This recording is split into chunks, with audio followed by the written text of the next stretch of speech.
Lieve vrienden, welkom bij deze audio. Deze audio gaat over de innerlijke ontwakingsprocessen, waar ongelooflijk veel over te delen is. Maar waar het mee start is het volgende waar deze audio over gaat. Innerlijke waarheid. En wat is dat dan? Wat nu bij de mensheid gebeurt, is dat er geschrokken kan worden. Shocks zijn in zichzelf van sensaties, verlangens, ideeën in één keer weten. Dit is een energetische aangelegenheid. Deze energieverschuivingen en ontwikkelingen zorgen voor een hoop turbulentie binnenin mensen. Wat als gevoelens in één keer omhoog komen, over wat dan ook, terwijl je bijvoorbeeld in je plaatje zit, het gebouwde plaatje van bijvoorbeeld huisje, boompje, beestje. Dus misschien heb je kinderen, de vrouw of man van je dromen, iemand naast je waar je altijd van droomde. Ben je bezig met controle, grip, houvast en bezit en materiële ehm, oppervlakkigheid. Want nu in deze ontwakingsprocessen gaan we energetisch open binnen mensen. De mensheid is hier heel hard mee bezig. Het is het besef van de waarheid wat feitelijk gebeurt. Deze waarheid, daar kan onverschillig naar gekeken worden. Zo kunnen mensen discussies gaan voeren over wat is waarheid? Waarheid is perceptie, waarheid is een mening. Nee, waarheid, mentaal gezien dus uit hoofddenken van mensen, dat is een klakkeloze meningsvorming. Iets waar je controle of grip op kon hebben. Maar mensen kunnen zich daar niet meer aan laveren, niet meer aan hangen. Alles staat op losse schroeven.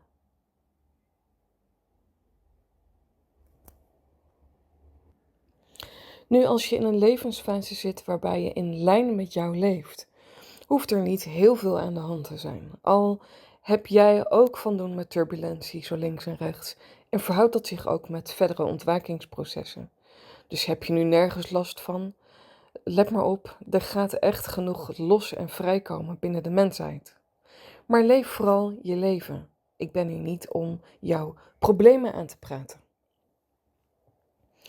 Wat ik doe is uitleggen van de feitelijkheden die nu gebeuren op planeet Aarde. Door de kosmische structuren die de aarde over heeft genomen. Dus de mensheid ligt energetisch helemaal open. We kunnen niet meer verstoppen.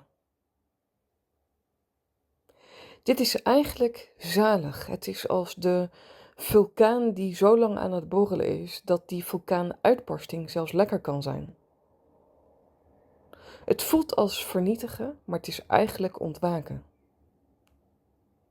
Dit is niet makkelijker gezegd dan gedaan, maar wat je van binnen kunt aannemen dat deze processen zo verlopen.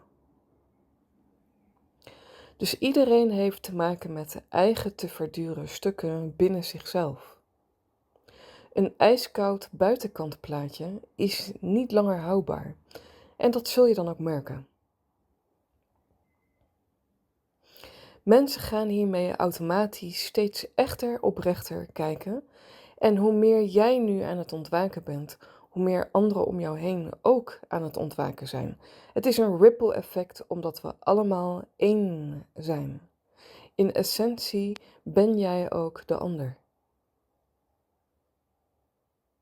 Nu hoef je hier niets van te begrijpen met je brein. Dat is namelijk de hele grap, zou het bestaan zeggen.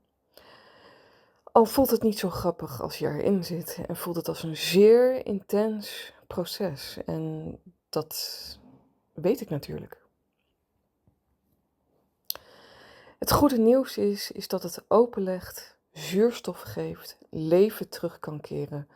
Als je de echtheid en oprechtheid in ieder geval aanneemt binnenin jou, in facetten van jouw innerlijke levenstoestand. Want je leeft, je ademt, je hebt zuurstof, je bent hier als fysiek mens. Dus je ontkomt niet aan het leven door jou heen. En dat is die stroming wat er is. Dat kun je niet langer meer onderdrukken.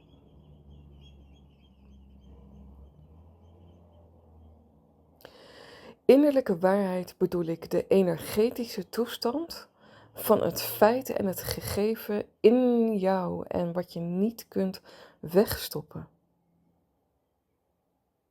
Ik heb ongelooflijk veel respect en waardering voor iedereen die hierin zit, want het zijn lastige, turbulente, heftige tijden.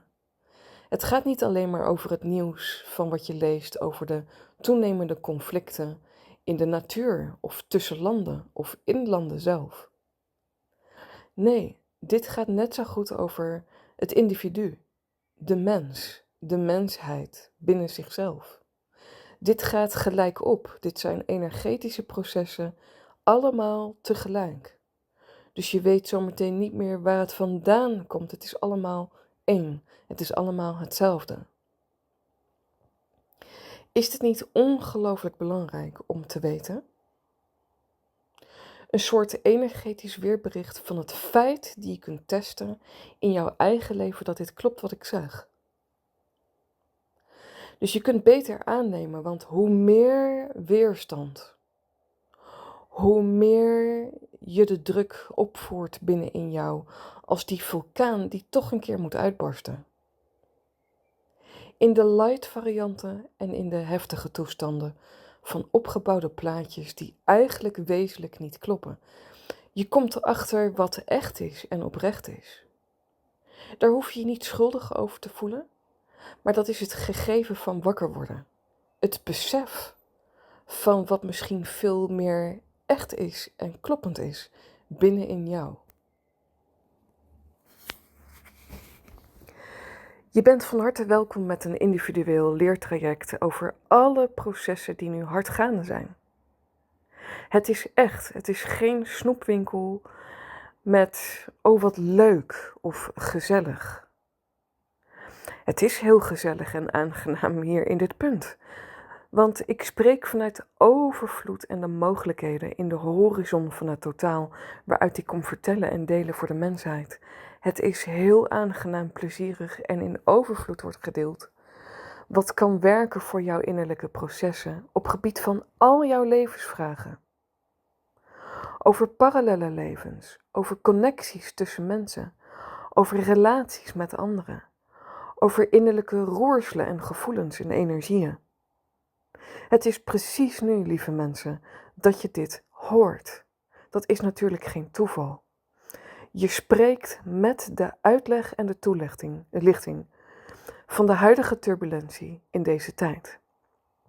En die gaat nog even aanhouden. Je kunt je dus voorstellen dat ook blinde paniek zich afspeelt en de verwarring toeneemt binnenin mensen. Maar dat is niet nodig. Als je de uitleg kent, de toelichting kent van de energetische feitelijke processen, wat gaat over puur bewustzijn, wat ik kom delen, dan kun je zo moeiteloos mogelijk omgaan met deze tijd, binnenin jou.